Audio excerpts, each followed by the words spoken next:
Well, we've had so many letters from people who've written in with concerns about the decision to close the inpatient mental health beds at the Ajax Pickering Hospital, and it's a concern that I really share very deeply.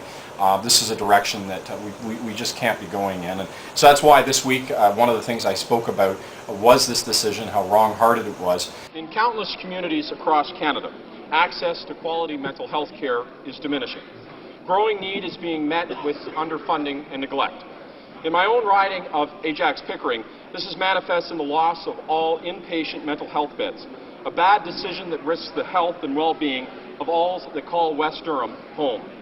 The booming communities of Ajax, Pickering, and Whitby, more than 300,000 strong, deserve a full-service hospital, and those afflicted with mental health issues desperately need treatment and care in the supportive environment of their home community.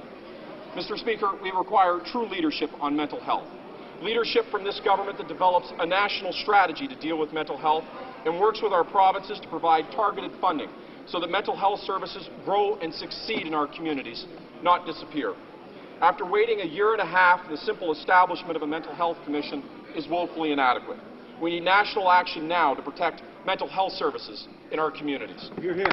You know, when we think about mental health issues in our community, they're not given the priority they deserve. You know, when somebody breaks an arm or gets a physical injury or cancer, we recognize that that's something that's very serious, and there's more support. In many cases, not as much as we'd like, but there's more support. I mean, mental health issues, they're really pushed to the back, and people are sometimes really left on their own. And the idea that if you're faced with a mental health concern in Ajax Pickering, that you now have to leave your home community, leave the supportive environment that you're in for another community, just is not acceptable.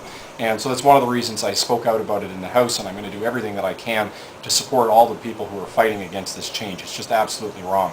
The second thing that I mentioned when I was speaking in the House was mental health services in general, and the fact that we need a national strategy, that we need a federal government that's giving targeted funding to the provinces to really make a difference for those people who are facing mental health issues. And it's really been deprioritized and ignored, and we have this growing need that's being met with really disinterest and disinvestment, and we have to change that. So that's something else that I'm going to be fighting for.